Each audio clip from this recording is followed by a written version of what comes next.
The Community Education Channel presents Community View, a closer look inside community issues that matter.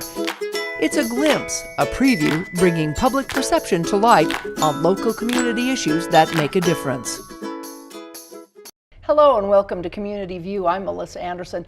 You know, there are many programs available for children in our community, but there's one in particular that's been touted as making a huge difference in children's lives. With me today to talk about Root for Kids, formerly the Learning Center for Families, is the CEO, Suzanne Leonelli. Welcome, Suzanne. Thank you. Tell us about your program, how long it's been out there, and why did you change the name? So we've been around for 25 years, which is amazing, number one, for a nonprofit to be in existence that long. But the main reason we changed our name was it didn't seem to resonate with people. And although we've been around for 25 years, I feel like we're one of the best kept secrets in all of Washington County and along the Arizona Strip. And so we decided it was time to rebrand and rename so that people in the community really knew who we were. And we outgrew the Learning Center for Families. And we really thought about, who are we, what do we do, and what do we stand for? And really, we stand for nurturing strong beginnings. And when we started thinking about that tagline, nurturing strong beginnings, it just made sense that we're there to root for kids. Mm-hmm. Root for kids. We help to plant the foundation.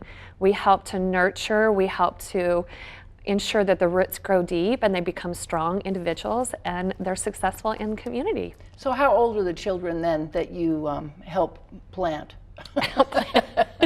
So our target population is birth. We work with pregnant women up until the child turns age 5. At age 5, most of our programs cease at that time. We kind of bless and release the kids to the school district or some other provider at that time. Now, do these children have problems or issues or things that maybe the parents need that help with?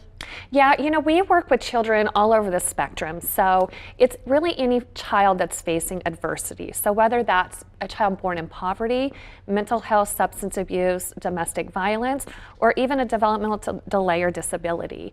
And it's interesting because we work with people who are homeless, they live in their car, wow, all the way to providing services for families who live in $500,000 to $1 million homes.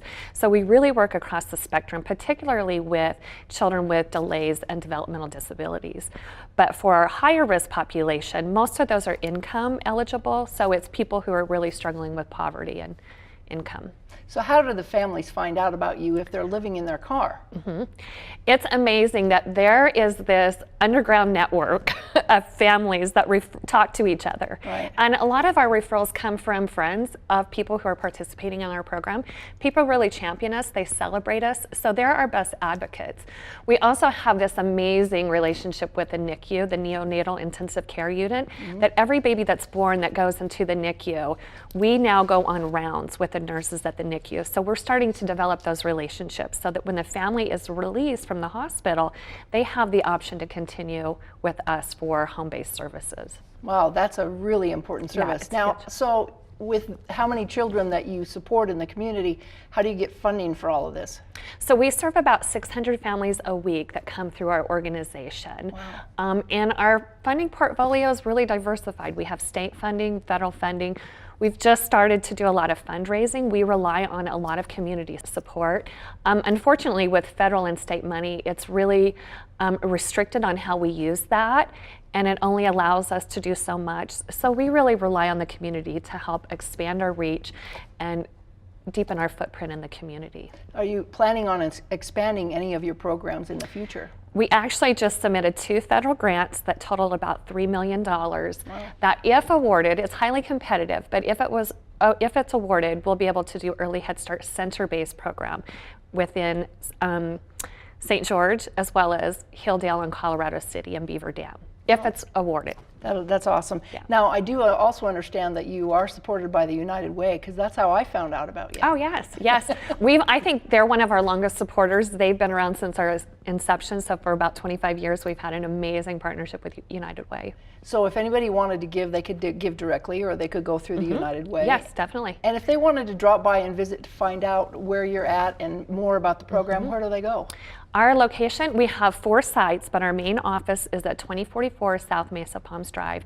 And we welcome people to just stop in and take a tour, see the magic that we do, you know, enjoy our children, watch them sing, play, and just interact with our little kiddos. It's a different type of learning too. It's more hands-on, it's active learning. It's something that is amazing to watch. Yeah, and I think most people don't realize that 95% of brain development occurs within the first 3 years of a child's life. So we have this really small window of opportunity to get in and make an impact and really help to change lives. Well, it sounds like you're doing a great job of it. Thank you. Thank you. Thank you for joining us on the show, and good you. luck, and we hope you get those new programs. Thank you so and much. Thank you for watching, and we hope that you'll get a chance to get out there and see Suzanne and see more about Root for Kids. Have a great day.